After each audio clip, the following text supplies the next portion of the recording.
Goeiemôre, ek hoop dit gaan goed met jou. Gister was Sondag en ek was nie in die kerk nie. Ons was bietjie Pretoria toe gewees en Isabel is vandag 21 jaar oud. Here se genade dat sy vir ons gespaar is tot nou toe, dit is so amazing. En ons het gaan celebrate, ons het gisteroggend saam met ons mense gaan ontbyt eet. En soos ons ry ons by hierdie massive kerk, en ek praat van groot, ek dink ons 30 mense wat parkerings aanwys, en dis massive, daar's soveel karre, soveel mense. Vinnig hoor ek dat, as jy by hierdie kerk wil inkom, dan moet jy boek vir dit, en dis 'n groot storie. Maar ons ry bietjie verder, en ons kom by 'n stopstraat, en daar staan 'n karwag, met sy karwaghempie aan, en hy staan en hy lees Bybel, sy Bybel is oop, en hy loop rond en hy lees sy Bybel, en in hy moment, sien ek, hy hou kerk, en dit stig my net so skrikkelik, want hy is vir die werk, maar hy hou kerk.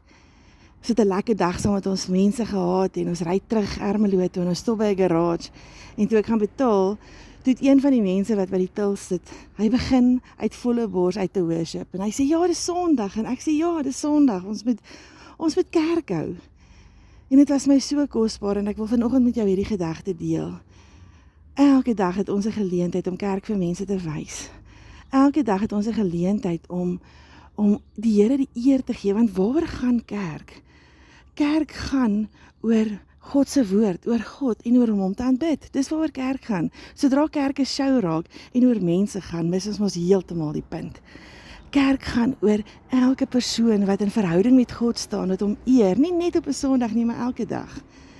Die Here sê in 1 Samuel 16 vers 7, sê, Samuel is op soek na 'n koning wat gesalf moet word, en die Here sê vir hom, moenie kyk soos wat mense kyk nie, jy moet kyk soos wat ek kyk. Ek kyk nie na hoe hulle buitekant lyk nie, ek kyk oor hoe dit aan die binnekant gaan.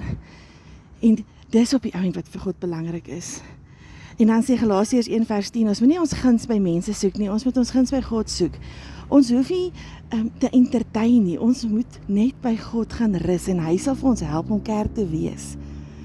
Ek hoop dat jy iewers by 'n kerk betrokke is, en ek hoop die kerk waar jy is 'n plek waar God se woord suiwer bedien word, waar die fokuspunt God is en nie 'n mens nie, en waar God altyd aanbid en verheerlik sal word. As jy nie in 'n kerk is nie, maak 'n plan, want ons het nodig om as medegelowiges by mekaar te kom. Ek hoop jy het 'n stunning week, gaan wees kerk daar buite.